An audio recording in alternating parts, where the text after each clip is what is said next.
अस्सलामुअलैकुम दोस्तों, आप सबको IQ नेक्सस PAS चैनल पर खुशामदीद।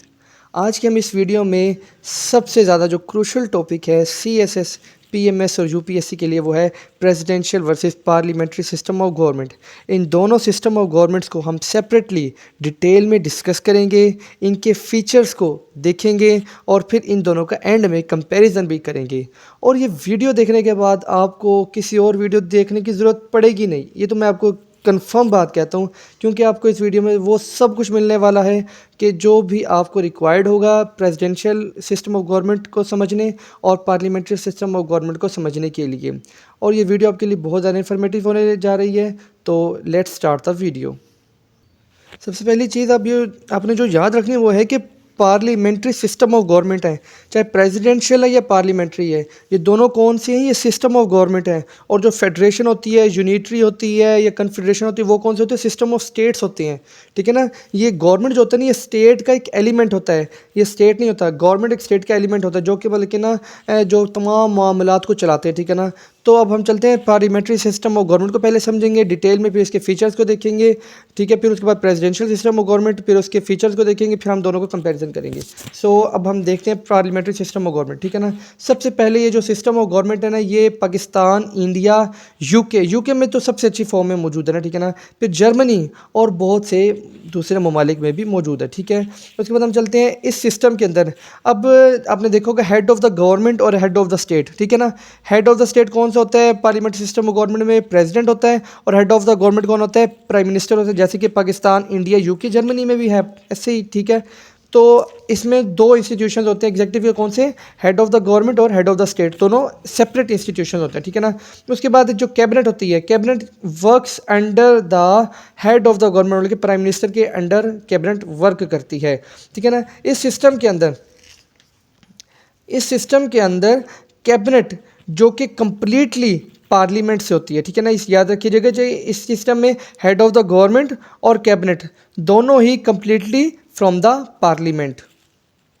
अब जैसे कि पाकिस्तान के अंदर ये लाजमी है कि जो भी कैबिनेट बनती है उसके 25% ऑफ द मेंबर्स ऑफ जो कैबिनेट होगी वो अपर हाउस, मतलब कि जो हमारा पार्लियामेंट है उसके अपर हाउस से होगी। जो सेनेट है, सेनेट से 25% ऑफ कैबिनेट सेनेट से होंगी उसके 25% मेंबर्स, और बाकी 75% जो मेंबर्स होंगे कैबिनेट के वो कहाँ से होंगे? नेशनल असेंबली, जो कि हमारे पार्लियामेंट का लोअर हाउस है। ठीक है ना।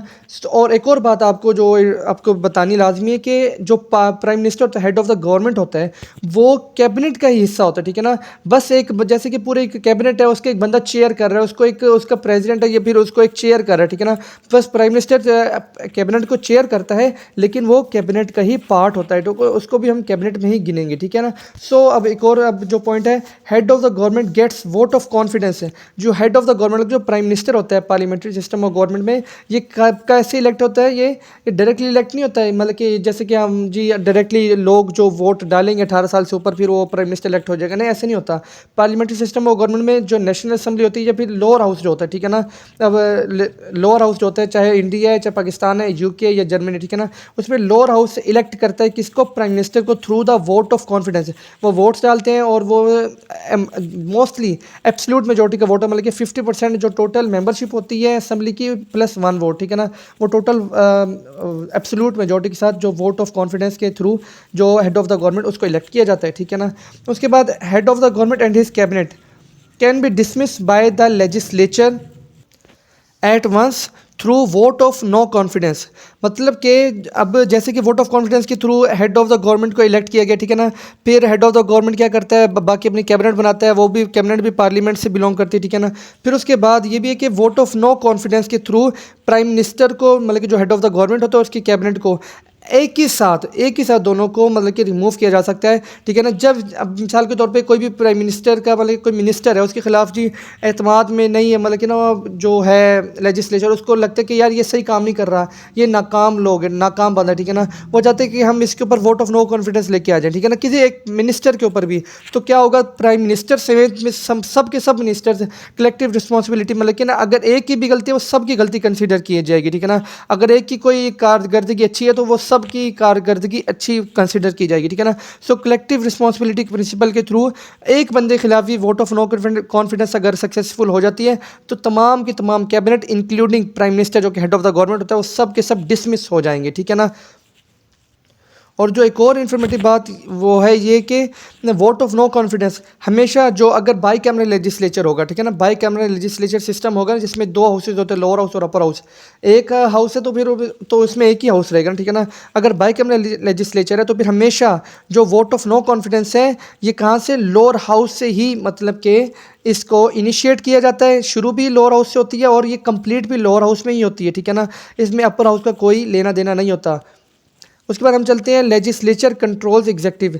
इस पार्लियामेंट्री सिस्टम गवर्नमेंट में आप देख सकते हैं कि जैसे कि नाम से जाहिर होता है कि पार्लियामेंट इसमें सुप्रीम है, ठीक है ना। पार्लियामेंट कौन होती है, लेजिस्लेचर होती है, तो इसमें लेजिस्लेचर सुप्रीम होती है और लेजिस्लेचर किसको कंट्रोल करती है, एग्जेक्टिव को कंट्रोल करती है, ठीक है ना। क्योंकि सारी की सारी एग्जेक्टिव कहाँ से है, लेजिस्लेचर का ही तो पार्ट है ना। वो सारी की सारी लेजिस्लेटिव 25% अपर हाउस पाकिस्तान में जैसे लिख रहे हैं 25% अपर हाउस से हैं, 75% लोअर हाउस से हैं, और जो प्राइम मिनिस्टर है वो भी मतलब कि लेजिस्लेचर की पार्ट होता है। तो फिर क्या है, मतलब कि लेजिस्लेचर का पार्ट भी होता है, ठीक है ना, और ऊपर से लेजिस्लेचर इनको कंट्रोल भी करती है। मतलब कि कोई भी किसी भी इशू पर लेजिस्लेचर प्राइम मिनिस्टर है, ये फिर किसी भी कैबिनेट मिनिस्टर को, फिर किसी भी एग्जेक्टिव को वो बुला सकते हैं पार्लियामेंट में, उनसे सवाल कर सकते हैं कि आपने ऐसे क्यों किया और आपने ऐसे क्या किया है। और अगर उनको सेटिस्फेक्शन नहीं होती फिर वोट ऑफ नो कॉन्फिडेंस के थ्रू उनको रिमूव भी कर सकते हैं। तो लेजिस्लेचर स्ट्रॉन्ग होती है इसमें।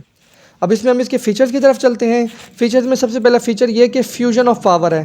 फ्यूजन ऑफ पावर कैसे, मतलब कि एग्जेक्टिव और लेजिस्लेचर दोनों तकरीबन एक मतलब कि इनकी पावर्स फ्यूज करती हैं। कैसे करती हैं, क्योंकि सारी एग्जेक्टिव जो है prime minister head of the government और जो कि है कैबिनेट समेत सारे कौन से हैं, जो कि लेजिस्लेचर का पार्ट है। अच्छा, एक और बहुत पॉइंट मतलब नोट करने वाला है कि जो हेड ऑफ द स्टेट होता है, जो प्रेसिडेंट होता है, वो लेजिस्लेचर का पार्ट नहीं होता पार्लियामेंट सिस्टम ऑफ गवर्नमेंट में, ठीक है ना। वो लेजिस्लेचर का पार्ट नहीं होता और वोट ऑफ नो कॉन्फिडेंस के थ्रू प्रेसिडेंट को अपनी हटा सकते, ठीक है ना। प्रेसिडेंट को हटाने का सिर्फ एक ही तरीका तो इम्पीचमेंट होता है, वो भी बहुत एक लंबा और एक बहुत मुश्किल तरीका होता है। वो कभी कभी सक्सेसफुल होता है, वो हमेशा मतलब कि कामयाब नहीं रहता और होता भी नहीं, रेयरली देखा जाता, ठीक है ना वो। अच्छा, अब इसके अंदर फ्यूजन ऑफ पावर होती है, सारी एग्जेक्टिव लेजिस्लेचर होती है लेकिन सारी लेजिस्लेचर एग्जेक्टिव से नहीं होती, सो लेजिस्लेचर इसमें सुप्रीम होती है, ठीक है ना। अब अगला पॉइंट ये कि सुप्रीमेसी ऑफ पार्लियामेंट होती है, ठीक है ना। पार्लियामेंट सुप्रीम है क्योंकि सारी, वही आपको मैंने अभी जो पॉइंट बताया कि सारी लेजिस्लेचर में से जो एग्जेक्टिव सारी लेजिस्लेचर में से होता है, लेकिन लेजिस्लेचर कंप्लीट एग्जेक्टिव नहीं होता, ठीक है ना। और जो एग्जेक्टिव और लेजिस्लेचर को आंसरेबल भी है, ठीक है ना। अब जैसे कि हम यूके में भी देखते हैं कि पार्लियामेंट्री सिस्टम ऑफ गवर्नमेंट है, लेकिन 2009 से पहले 2009 यकम अक्टूबर 2009 अक्टूबर 2009 से पहले क्या था कि जो यूके में सुप्रीम कोर्ट ही एग्जिस्ट नहीं करता था, सुप्रीम कोर्ट ही नहीं था यूके में। 1 अक्टूबर 2009 को सुप्रीम कोर्ट बना है यूके में पहली बार, ठीक है ना। तो उससे पहले ये होता था कि जो पार्लियामेंट है ना यूके का, उसका जो अपर हाउस है, हाउस ऑफ लॉर्ड्स जिसे हम कहते हैं, हाउस ऑफ लॉर्ड्स जो कि जिसके हम कहते हैं, वही जुडिशियल ऑफिस था, एपेक्स जुडिशियल ऑफिस। जो भी सुप्रीम कोर्ट का वर्क था वो सारा कौन करता था, वो वहाँ का अपर हाउस जो कि हाउस ऑफ लॉर्ड्स करता था, ठीक है ना। और एक और बात जो कि it is important to note down that there is no judicial review power exist in UK. जैसे कि पाकिस्तान इंडिया में जुडिशियल रिव्यू की पावर एग्जिस्ट करती है, लेकिन यहाँ पे हम देखें पार्लियामेंट सिस्टम गवर्नमेंट उस तरह इफेक्ट में नहीं है जैसे कि यूके में है। यूके में पार्लियामेंट इतनी सुप्रीम है कि उसकी कोई भी लेजिस्लेशन किसी भी मतलब कि जुडिशियल रिव्यू के थ्रू किसी भी कोर्ट से रिपग्नेंट या मतलब कि ना उसको नल एंड वॉइड करार नहीं दिया जा सकता। उसके बाद हम जो एक और इसके फीचर की तरफ चलते हैं वो ये है कि सिंपल और फ्लेक्सिबल होता है ये सिस्टम। कैसे, कोई भी लेजिस्लेशन है, किसी भी किस्म की जो लेजिस्लेशन, इवन डेट के कॉन्स्टिट्यूशनल अमेंडमेंट, ये सब के सब थ्रू वोट मतलब कि ना सिंपल मेजोरिटी ये होती है अगर मतलब कि पार्लियामेंट के अंदर 2 बंदे मौजूद हैं, ठीक है ना। 2 बंदों में मतलब कि पहले तो कोरम पूरा होना ज़रूरी है, ठीक है ना। पार्लियामेंट का कोरम किसी का मतलब कि इसी पार्लियामेंट का 1/4 मेंबर से कोरम पूरा होता है, किसी का कुछ मेंबर्स होगा। तो कोरम पहले पूरा होने के बाद क्या होगा, जब पार्लियामेंट की इजलास शुरू हो जाए तो एक किस्म का वोटिंग शुरू होगी, ठीक है ना। मतलब कि ना कोई लेजिस्लेशन, कोई लॉ बनाने लगे हैं, लॉ रिपील करने लगे, लॉ अमेंड करने लगे हैं, या कॉन्स्टिट्यूशनल अमेंडमेंट होने लगी, ठीक है। क्या होगा, वोटिंग शुरू होगी, ठीक है ना। सिंपल मेजोरिटी ये थी कि वोटिंग शुरू होने के बाद अगर सिर्फ एक बंदे ने वोट डाला है और वो हक में, ठीक है ना, वोट तो, और कोई वोट नहीं डाल रहा, तो क्या होगा, वो लेजिस्लेशन हो जाएगी। सिंपल मेजोरिटी मतलब कि एक भी बंदा वोट डाल देगा तो लेजिस्लेशन या कॉन्स्टिट्यूशनल अमेंडमेंट हो जाएगी। पाकिस्तान इंडिया में इस कॉन्स्टिट्यूशन अमेंडमेंट रिजिड है, इतना आसान नहीं है। मैं वही बात, रीज़न ये है कि पाकिस्तान और इंडिया में पार्लियामेंट्री सिस्टम और गवर्नमेंट इतना इफेक्ट में नहीं है जितना कि यूके में है। यूके और इसराइल में चाहे कॉन्स्टिट्यूशनल अमेंडमेंट है या फिर कुछ भी है, वो सिर्फ और सिर्फ सिंपल मेजॉरिटी मतलब कि सिर्फ एक वोट के थ्रू भी उनको मतलब कि लेजिस्लेशन की जा सकती है, ठीक है ना। उसके बाद हम चलते हैं प्रिंसिपल ऑफ कलेक्टिव रिस्पॉन्सिबिलिटी, जो कि मैंने आपको अभी बताया है कि मतलब कि ना अगर एक तमाम लोग, everyone is responsible for everything, एक बंदे के खिलाफ भी vote of no confidence, motion of no confidence तमाम के खिलाफ कंसिडर की जाएगी। एक बंदा भी रिमूव किया जाता है, जब रिमूव किया जाएगा तो सब के सब ऑटोमेटिकली रिमूव हो जाएंगे। कैबिनेट और हेड ऑफ द गवर्नमेंट सब के सब रिमूव हो जाएंगे वोट ऑफ नो कॉन्फिडेंस के through. Parliamentary system of government का जो लास्ट फीचर वो ये है कि ensures responsibility and check autocracy, मतलब कि ना जैसे कि एग्जेक्टिव इसमें टोटली अकाउंटेबल होता है किसको, लेजिस्लेचर को, पार्लियामेंट को, ठीक है ना। सो पार्लियामेंट्री सुपरमेसी होने की वजह से मतलब कि ना वो पार्लियामेंट जो है वो लेजिस्लेचर के ऊपर चेक रखती है कि वो अपना काम सही कर रहा नहीं कर रहा। अगर वो मतलब कि लेजिस्लेचर के ऊपर एतमाद रखती है, जब तक वो कॉन्फिडेंस होगा पार्लियामेंट का लेजिस्लेचर के ऊपर, तब तक तो लेजिस्लेचर काम करेगी। लेकिन जैसे ही वो एतमाद या कॉन्फिडेंस हटेगा, ख़त्म होगा, तो क्या होगा, वो वोट ऑफ नो कॉन्फिडेंस के थ्रू उसको जो एग्जेक्टिव होगा उसको हटा देंगे, मतलब हेड ऑफ द गवर्नमेंट, और उसकी कैबिनेट को डिसमिस करके नए बंदे को ले आएंगे और नई कैबिनेट आ जाएगी। सो इसमें चेक रखते हैं वो एग्जेक्टिव के ऊपर लेजिस्लेचर। अब इसके बाद हम चलते हैं प्रेसिडेंशियल सिस्टम ऑफ गवर्नमेंट। ये system of government USA, Turkey, Iran और भी बहुत से कंट्रीज़ में एग्जिस्ट करता है आज के टाइम पे, ठीक है ना। सबसे ज़्यादा जो इफेक्ट में जो जैसे कि हमने पार्लियामेंट्री सिस्टम ऑफ गवर्नमेंट में देखा है कि जो पार्लियामेंट्री सिस्टम ऑफ गवर्नमेंट है वो सबसे ज़्यादा इफेक्टिव कहाँ है, यूके में है। वैसे ही सबसे ज़्यादा इफेक्टिव जो प्रेसिडेंशियल सिस्टम ऑफ गवर्नमेंट है वो कहाँ पर मौजूद है, यूएसए में, ठीक है ना। अब उसके बाद हम चलते हैं in this system of government head of the government और हेड ऑफ द स्टेट। जैसे कि हमने पार्लियामेंट्री सिस्टम ऑफ गवर्नमेंट में देखा था कि हेड ऑफ द गवर्नमेंट और हेड ऑफ द स्टेट दोनों ही सेपरेट इंस्टीट्यूशंस थे, लेकिन एक प्राइम मिनिस्टर और प्रेसिडेंट। लेकिन प्रेसिडेंशियल सिस्टम ऑफ गवर्नमेंट में ना हेड ऑफ द गवर्नमेंट और हेड ऑफ द स्टेट दोनों ही सेम इंस्टीट्यूशन होते हैं, मतलब कि president he head of the government होता है और president he head of the state होता है, ठीक है ना। इसके अंदर क्या होता है, cabinet works under the president. इसके अंदर क्या होता है, cabinet and the president must not be from the legislature. जैसे कि पार्लियामेंट्री सिस्टम ऑफ गवर्नमेंट में क्या होता था, हेड ऑफ द गवर्नमेंट और कैबिनेट दोनों ही लेजिस्लेचर से होते थे, ठीक है ना। लेकिन इसमें लाजमी है कि दोनों लेजिस्लेचर से ना हो। उसके बाद जो इस सिस्टम में सबसे ज़्यादा इंपॉर्टेंट जो कि नेसेसरी चीज़ है वो ये है कि सेपरेशन ऑफ पावर्स मौजूद होनी चाहिए। सेपरेशन ऑफ पावर का मतलब कि इसमें एग्जेक्टिव, लेजिस्लेचर और जुडिशरी तीनों जो इंस्टीट्यूशंस होते हैं गवर्नमेंट के, ये तीनों की पावर सेपरेट होती हैं, इनके अलग अलग डोमेन्स होती हैं और मतलब कि ये बगैर किसी इंटरफेरेंस के वर्क करती हैं और बहुत इफेक्टिवली वर्क करती हैं, ठीक है। उसके बाद एक और जो इसमें आता है पॉइंट ये कि limited control of legislature over the adjective. जैसे कि हमने पार्लियामेंट्री सिस्टम ऑफ गवर्नमेंट में देखा है कि लेजिस्लेचर एग्जेक्टिव को कंट्रोल करती है, लेकिन प्रेसिडेंशियल सिस्टम ऑफ गवर्नमेंट के अंदर क्या होता है, लेजिस्लेचर एग्जेक्टिव को वैसे कंट्रोल नहीं करती। हाँ, थोड़ा बहुत मतलब कि क्रिटिसाइज कर सकती है उसकी पॉलिसीज़ को। यूएसए के अंदर मैंने कि अपनी प्रीवियस वीडियोस में भी मतलब कि यूएस पॉलिटिकल सिस्टम में भी और यूएस के कॉन्स्टिट्यूशनल की जो सैलेंट फीचर्स हैं उसमें भी मैंने डिटेल से डिस्कस किया अपनी वीडियोस में, जो कि आपको लिंक डिस्क्रिप्शन में मिल जाएगा। और सेपरेशन ऑफ पावर्स को भी बहुत डिटेल से डिस्कस किया है, लेकिन ना चेक एंड बैलेंस सिस्टम के साथ, वो भी आपको लिंक डिस्क्रिप्शन में मिल जाएगा। अब इसके मैं बता दूं कि लिमिटेड कंट्रोल ऑफ लेजिस्लेचर का मतलब ये होता है कि लेजिस्लेचर को बहुत ही सारा लिमिटेड क्रिटिसाइज कर सकती है पॉलिसीज़ को। यूएसए के अंदर मतलब कि बहुत सारी कन्फर्मेशन जो सुपीरियर अपॉइंटमेंट्स की कन्फर्मेशन वो भी लेजिस्लेचर के थ्रू मतलब कि सेनेट के थ्रू होकर जाती हैं। जुडिशियल अपॉइंटमेंट्स भी सेनेट के थ्रू ही उनकी कन्फर्मेशन से होती हैं, ठीक है। ट्रीटीज़ भी सेनेट के अप्रूवल से ही साइन होती हैं, ठीक है ना, सब कुछ डन होता है।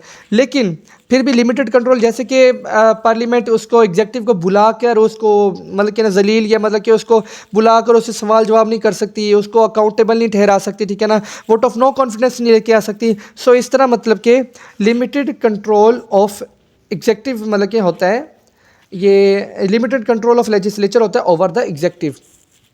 एक और पॉइंट जो कि ये है कि executive successfully completes it's complete tenure without any fair, मतलब कि इसके अंदर जो एग्जेक्टिव होता है वो अपना टेन्योर कंप्लीट करता है, क्योंकि कोई वोट ऑफ नो कॉन्फिडेंस नहीं आने वाली, ठीक है ना वो अकाउंटेबल है लेजिस्लेचर को, ठीक है। तो फिर क्या होता है, वो अपना टेन्योर कंप्लीट करता है। हाँ, एग्जेक्टिव जो कि प्रेसिडेंशियल सिस्टम ऑफ गवर्नमेंट के अंदर होता है, एग्जेक्टिव जो कि प्रेसिडेंट होता है, इसको सिर्फ और सिर्फ आप इम्पीचमेंट के थ्रू ही हटा सकते हैं। और इम्पीचमेंट मैंने आपको पहले भी बताया, ये बहुत ही औखा मतलब कि तरीका है, बहुत हार्ड, ठीक है ना, वे है इसको करने का। और ये मतलब कि बहुत ही रेयरली होता है कि मतलब कि कभी कोई इम्पीचमेंट सक्सेसफुल हो जाए। जैसे कि हम देख सकते हैं कि आज तक ये आपको एमसीक्यूज़ भी लास्ट टाइम सीएसएस में, ये जो 2025 में सीएसएस हुआ है, इसमें भी एमसीक्यूज़ आया हुआ था, ठीक है ना, पॉलिटिकल साइंस के पेपर में। और आपको ये पता होना चाहिए कि आज तक यूएसए के अंदर कोई भी प्रेसिडेंट की इम्पीचमेंट सक्सेसफुल नहीं हुई। पहली बार डोनाल्ड ट्रंप के खिलाफ इम्पीचमेंट आई थी, लेकिन वो भी सक्सेसफुल नहीं हुई। बाकी मतलब कि एग्जेक्टिव बिल्कुल किसी डर खौफ के बगैर काम करती है यूएस के अंदर। अब हम इसके फीचर्स की तरफ मूव करते हैं। इसके फीचर्स में से सबसे पहला जो फीचर है वो ये है कि सेपरेशन ऑफ पावर्स मौजूद है। जैसे कि मैंने आपको अभी बताया कि सेपरेशन ऑफ पावर्स का मतलब है कि तमाम इंस्टीट्यूशन, जो कि 3 इंस्टीट्यूशंस होते हैं गवर्नमेंट के अंदर, एग्जेक्टिव, लेजिस्लेचर और जुडिशरी, ये तीनों की सेपरेट मतलब कि इनकी पावर्स हैं, इनकी डोमेन सेपरेट है और ये इंटरफेरेंस के बगैर काम करते हैं, ठीक है ना। उसके बाद हम चलते हैं कॉन्स्टिट्यूशनल सुपरमेसी। अब ये जो सेपरेशन ऑफ पावर्स है, ये कौन मतलब कि गारंटी करेगा? ये सिर्फ कॉन्स्टिट्यूशन एक ऐसा डॉक्यूमेंट होता है प्रेसिडेंशियल सिस्टम और गवर्नमेंट के अंदर कि उसमें सेपरेशन ऑफ पावर्स को इंश्योर किया जाता है। और ये इंश्योर किया जाता है कि तमाम जो इंस्टीट्यूशंस हैं वो बिल्कुल अपने ही डोमेन्स में काम करें और बगैर किसी इंटरफेरेंस के अंदर काम करें। अगर मतलब कि मिसाल के तौर पे कॉन्स्टिट्यूशनल सुपरमेसी ना हो, कोई भी ऐसा डॉक्यूमेंट या फिर कोई भी ऐसी गारंटी मौजूद ना हो कि तमाम इंस्टीट्यूशन अपनी अपनी सेपरेट पावर्स में रहेंगे और अपने डोमेन्स में काम करेंगे, तो फिर क्या होगा? प्रेसिडेंशियल सिस्टम और गवर्नमेंट में आप देख सकते हैं कि नाम से जाहिर होता है कि प्रेसिडेंट सुप्रीम होता है। अगर कॉन्स्टिट्यूशनल सुपरमेसी ना हो, कॉन्स्टिट्यूशन ये ना बताए कि भाई किसकी क्या पावर्स हैं, तो फिर क्या होगा? प्रेसिडेंट सबसे बड़ा हो जाएगा, तो प्रेसिडेंट अपनी जैसे मर्जी पावर्स को यूज़ करेगा, तो फिर क्या हो जाएगा? वो तो प्रेसिडेंशियल सिस्टम और गवर्नमेंट तो नहीं रहेगा, मॉडर्न डे का गवर्नमेंट सिस्टम तो नहीं रहेगा, वो तो मोनार्की बन जाएगा। जैसे कि पहले मुल्कों में, पहले सिस्टम में होता था कि मोनार्की जैसे बादशाह होता है, जैसे कि हम अरब में भी देखते हैं कि मोनार्की सिस्टम है कि सिर्फ जो सब कुछ जो एब्सोल्यूट पावर्स किसके पास हैं, वो सारी पावर्स उसके पास होते हैं, जो किंग होता है। सो ये मोनार्की नहीं होने देते, ठीक है, इसलिए कॉन्स्टिट्यूशनल सुपरमेसी इसमें लाजमी है। उसके बाद कॉन्स्टिट्यूशनल सुपरमेसी होने के लिए लाजमी ये भी है कि कॉन्स्टिट्यूशन रिजिडिटी भी हो, कि कॉन्स्टिट्यूशन जब तक रिजिड नहीं होगा तब तक कॉन्स्टिट्यूशनल सुपरमेसी को कैसे इंश्योर किया जाएगा? और ये कैसे इंश्योर किया जाएगा कि तमाम इंस्टीट्यूशन अपनी पावर्स को ब्रीच किए बगैर, अपनी पावर्स को एक्सीड किए बगैर ही अपने मतलब कि बेहतरीन तरीके से काम करेंगे। सो इसलिए इस सिस्टम के अंदर, प्रेसिडेंशियल सिस्टम और गवर्नमेंट के अंदर, कॉन्स्टिट्यूशनल अमेंडमेंट एक बहुत ही डिफ़िकल्ट प्रोसेस है, ठीक है ना। जैसे कि हम पाकिस्तान और इंडिया में तो फिर भी मतलब कि दोनों हाउसेज, जो कि लोअर हाउस और अपर हाउस होता है, इसके अंदर रिजिड कॉन्स्टिट्यूशन, हालांकि पार्लियामेंट्री सिस्टम और गवर्नमेंट है। मैंने आपको पहले बताया कि पाकिस्तान और इंडिया में पार्लियामेंट्री सिस्टम और गवर्नमेंट सही तरीके से मौजूद नहीं है। इसमें थोड़ी थोड़ी जो खसूसियात है ना, जो थोड़ी थोड़ी प्रॉपर्टीज़, वो प्रेसिडेंशियल सिस्टम और गवर्नमेंट वाली भी मौजूद है पाकिस्तान और इंडिया के अंदर, ठीक है ना। बाकी यूके के अंदर आप देखिए, जहाँ पर पार्लियामेंट्री सिस्टम और गवर्नमेंट है, वहाँ पर कौन सी मतलब कि कॉन्स्टिट्यूशन सुपरमेसी है? कुछ भी नहीं, उसमें से पार्लियामेंट सुप्रीम है और कोई भी कॉन्स्टिट्यूशनल अमेंडमेंट जो भी है वो बगैर सिंपल मेजोरिटी के साथ, एक वोट के साथ भी हो जाती है। लेकिन यूएसए, जहाँ पे मतलब कि ना प्रॉपर वे में हम देखते हैं कि प्रेसिडेंशियल सिस्टम और गवर्नमेंट मौजूद है और बहुत इफेक्टिव वे में मौजूद है, वहाँ पर कॉन्स्टिट्यूशन रिजिडिटी आप खुद अंदाज़ा लगा लें कि जब भी कॉन्स्टिट्यूशन में कोई भी अमेंडमेंट की ज़रूरत होती है तो फिर क्या होता है? उसके लिए सबसे पहले 2/3 मेजोरिटी के साथ हर हाउस, मतलब कि जो 2 हाउसेज हैं, सेनेट अपर हाउस है और हाउस ऑफ रिप्रेजेंटेटिव्स जो कि लोअर हाउस है, HOR जिसको हम कहते हैं, इन दोनों से सेपरेटली 2/3 मेजोरिटी के साथ, इसको क्या कहते हैं? स्पेशल मेजोरिटी होती है। 2/3 मेजोरिटी के साथ इसके मेंबर्स को मतलब कि क्या करना होता है? पहले तो बिल, जो कॉन्स्टिट्यूशनल अमेंडमेंट का जो बिल होता है, पहले तो बिल होता है ना, बाद में कॉन्स्टिट्यूशन अमेंडमेंट होती है ना, जब मतलब कि तमाम प्रोसेस के बाद वो कॉन्स्टिट्यूशन अमेंडमेंट कहलाएगी, पहले वो बिल होता है। तो पहले इस दोनों हाउसेस को सेपरेटली 2/3 मेजोरिटी के साथ बिल को पास करना होता है, ठीक है ना। फिर उसके बाद अब अमेरिका के अंदर क्या है? टोटल 50 स्टेट्स हैं। 50 स्टेट में से 3/4 जो कि तकरीबन 38 बनती हैं, 38 मतलब कि 38 स्टेट्स बनती है 50 में से, ठीक है ना। और 3/4 स्टेट्स को भी उस जो कॉन्स्टिट्यूशन अमेंडमेंट बिल, जो कि ये दोनों लेजिस्लेचर के दोनों हाउसेज ने जो पास किया है, इसको रेटिफाई करना लाजमी है। किससे? 3/4 ऑफ स्टेट्स से, ठीक है ना। Due to the reason from, इस वजह से मतलब कि ये क्या मतलब कि 1799 1789 से लेकर आज तक, जो कि आज 2025 है, या फिर आप जब भी वीडियो देख रहे हैं तो आज तक, मतलब कि आपको मैं बता दूं कि आज तक सिर्फ 27 अमेंडमेंट्स हुई हैं यूएस के अंदर, सिर्फ 27। कब से? 1789 से लेकर आज 2025 है, ठीक है ना। 2025 है, लेकिन सिर्फ 27 अमेंडमेंट्स हुई हैं, जबकि पाकिस्तान और इंडिया जो कि 1947 में मतलब कि ये इंडिपेंडेंट हुए थे, ये आज़ाद हुए थे, और इंडिया के अंदर 94 अमेंडमेंट्स हो चुकी हैं आज तक। 94 अमेंडमेंट्स, कहाँ अमेरिका और कहाँ इंडिया। और पाकिस्तान के अंदर अमेरिका सिर्फ एक अमेंडमेंट कम के 26 अमेंडमेंट हो चुकी हैं। अब देख लें, खुद अंदाज़ा लगा कि इन दोनों में कितनी जल्दी अमेंडमेंट्स हुई हैं। और यूके के अंदर तो अमेंडमेंट्स का कोई मतलब कि प्रोसीजर ही, बस वो जो मर्जी हो फ़ौरन अमेंडमेंट हो जाती है, उसमें तो कोई मुश्किल प्रोसेस है भी नहीं। और यूएस के अंदर क्या है, आज तक 27 अमेंडमेंट्स हुई हैं, जबकि इतना ज़्यादा पीरियड हो चुका है, ठीक है ना। उसके बाद जो एक और फीचर वो ये है कि जुडिशरी इसमें फ्री और इंडिपेंडेंट वर्क करती है, ठीक है ना।